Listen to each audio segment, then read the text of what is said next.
I've been living in Shirakawa for a year now, and it's strange how much I've come to love this place. Maybe a lot of visitors to Japan would see it as just a normal rural city, but to me, it has become a home that I will always remember.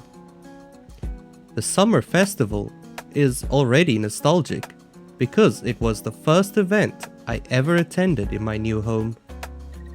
Last year it rained a lot, so I'm glad that the weather was good this year. It was nice to see a lot of my students as well.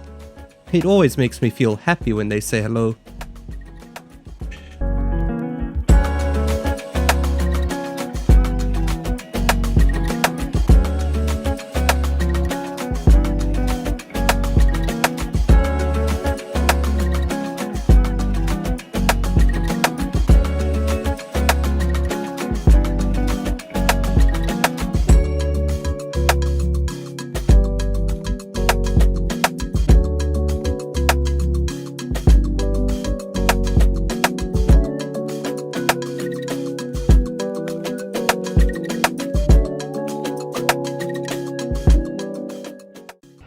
うこれはめっちゃ田舎コンビニですね。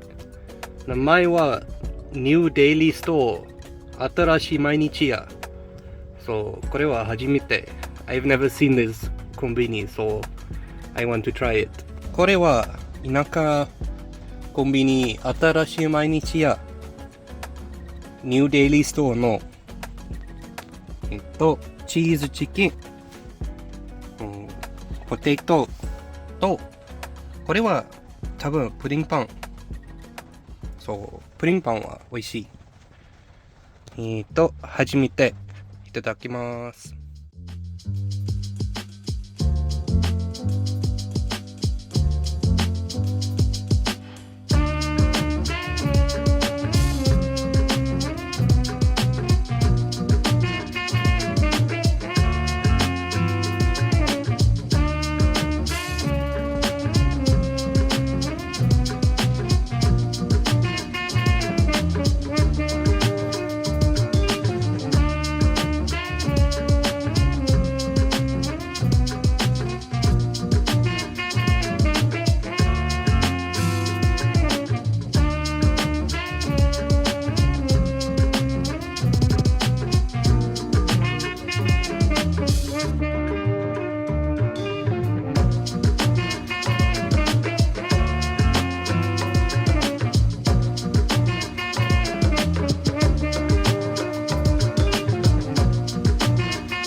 Even though I've been here for a year now, I've been kinda scared to travel, because I struggle to communicate in Japanese. I don't want to upset people or make trouble for them because of a misunderstanding. But it's also my dream to travel all over the world and meet all kinds of people, so I can't let that fear hold me back. That's why I decided to travel a bit around Tohoku this summer. I don't find big cities or tourist attractions all that interesting, because to me, that's not the part of a country's culture I am interested in. Maybe because I'm a very normal person, I find normal things to be interesting. Just enjoying looking at nature or eating a nice meal that someone made for me, that's kinda fine. Does that make me a boring person? Maybe a little, but I find it peaceful. For my trip, I really wanted to see the ocean again, so the first place I went to was Iwaki in Fukushima. Unfortunately, it was raining a lot, so I couldn't go to the beach. I did go to the aquarium though. A lot of people didn't even take the time to stop to look at the exhibits, which was kind of sad to see because I feel like they put a lot of effort into writing about all the different goals of the aquarium. There were a lot of small insects and frogs, as well as cute non-water animals. There was also a nice beach area where kids could play. They were still playing in the water, even though it was raining, which made me smile. You could feed the huge koi fish in the pond too, and I tried my best to feed all of them, but the big ones got most of the food. Maybe fish life is not so different from human life. Inside the aquarium, there were a lot of interesting fish. I especially liked the huge Japanese spider crabs. I also ate some sushi while watching the fish, which was pretty funny. Sorry, fish. Since I couldn't go to the beach, I decided to keep going on to Sendai. It had been a long time since I had proper pizza, so I found a really nice pizza place to eat before going to the Sento. It was my first time using such a public Sento, and it was really nice because since it was so busy, nobody really cared about seeing a foreigner. After the food and the bath, I drove for about another hour until I got to a Michino Eki where I slept for the night in my car.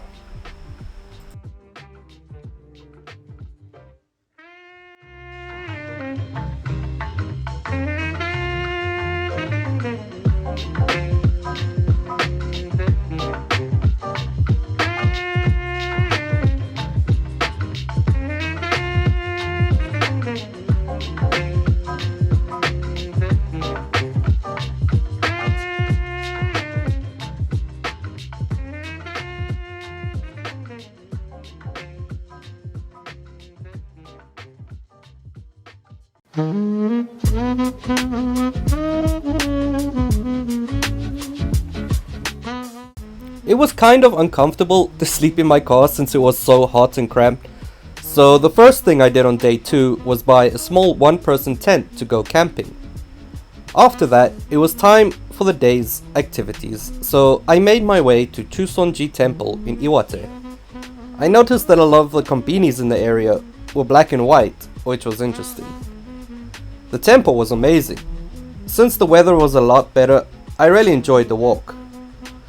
Because it was Obon at the time, I think a lot of people were there to pray for family members and was really busy. I didn't take a lot of pictures of the temples because I don't feel like it's a place for taking photos, but it was really nice to see so many families walking together and enjoying the day. There were a lot of cute dogs walking with them too. Afterwards, I was tired from all the walking, so I ate some delicious Nepalese curry. I spent a long time at the temple, and so it was time for me to look for a place to camp for the night. Before that though, I needed a warm bath, and so I went to a very rural onsen. It was a nice bath since the water was so hot, but it was only all Japanese men inside, so it was a little embarrassing for me since everyone kept staring at me. They weren't rude though, so it wasn't too bad, and some of them even spoke to me, which made me feel a little better. With Google Sensei's help, I managed to find a park to camp for the night. In my country, we don't have parks where you can legally camp overnight for free, so I was kinda worried about it before I arrived. Once I got there though, I saw that there were a few other people with tents already. I used to go camping a lot when I was younger, so it felt kind of nostalgic, but it was also a little bit lonely since camping was always something I did with other people. My tent is really small though, so it's probably best that I was alone.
I had wanted to do a longer trip, but money was starting to look a bit scary since I hadn't planned on buying a tent. I thought it would be safer if I decided to go home now, before I'm too far away. Most of day 3 then was for driving, but I did make some interesting stops along the way. The first place I stopped was called America World. The name was so funny to me because why was there such a big American style place in the middle of nowhere? I wish I could know why the owner decided to make such a place. Even though the name was America World, it mostly sold Japanese otaku goods like Pokemon, Ghibli, Gundam and RC cars. There were lots of nice things, but I didn't have the money to really buy anything. I did go on the Ferris wheel since I'd never seen a real one before, but it was really old and made a lot of whirring sounds. Are they all like that? The view from the top was also not very interesting since it was in the middle of a shopping center. But it was only 200 yen though, so it was cool to do it for the experience. I also had some American style snacks and went to the bookstore. The next stop was my favorite of the trip actually. There was an Oni museum between Iwate and Akita that I went to visit. I'd never really learned about Oni before, so I wanted to see this part of Japanese culture too, since they looked really cool. I really enjoyed the museum since they had so many different types of Oni to see. Maybe a lot of people would find them scary, but I think they're beautiful too. Each Oni was unique and had so much detail in their designs. I'd never really seen so much creativity when it came to designing scary monsters, and it really made me want to learn more about them. I've always liked scary things since I was a child, so to see so many new and interesting monsters was really cool and something I'll always remember.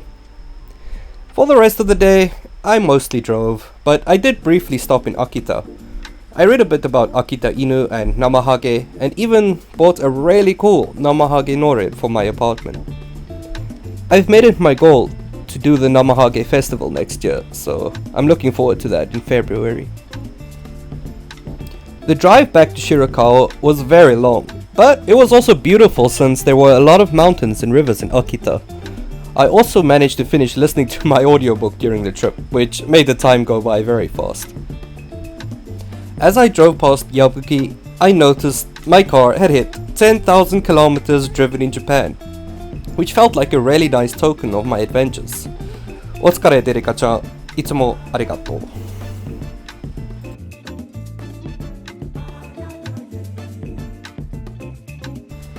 Well, that's about it.